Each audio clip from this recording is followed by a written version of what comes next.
1 தீமோத்தேயு 2ஆம் அதிகாரம் 4ஆம் வசனம். 1 தீமோத்தேயு 2ஆம் அதிகாரம் 4ஆம் வசனம்.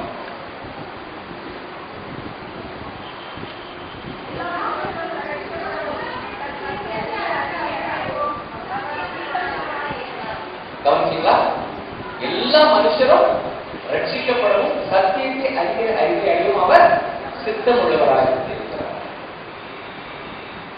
ஆமா, எல்லாரும் ரட்சிக்கப்படாதான் இருக்கும். நீங்க ஆதியாகமத்திலிருந்து நீங்க புரட்டி வேதத்தை படித்து பார்த்தீங்கன்னா யாரும் அழைப்போராக இருக்கவில்லை, யாரும் படிப்போடு இருக்கவில்லை.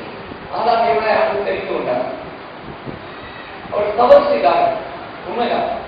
ஆனால் அவங்களை அழிச்சிட்டு இன்னொரு ஆதாம் தேவனாக என்ன செய்யலாம்?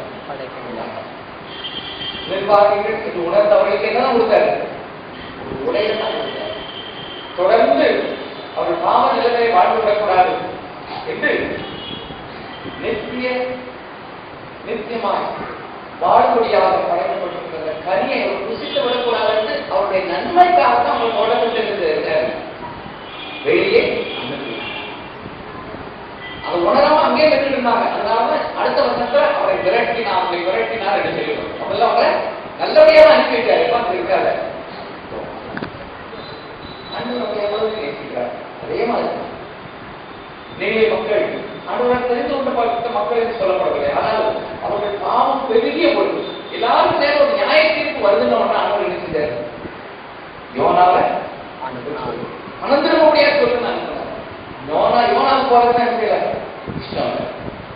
ஆனால் அவர்களை அவ்வளவா யாரும் நினைக்கிறார். ஒரு நாள் 2 நாள்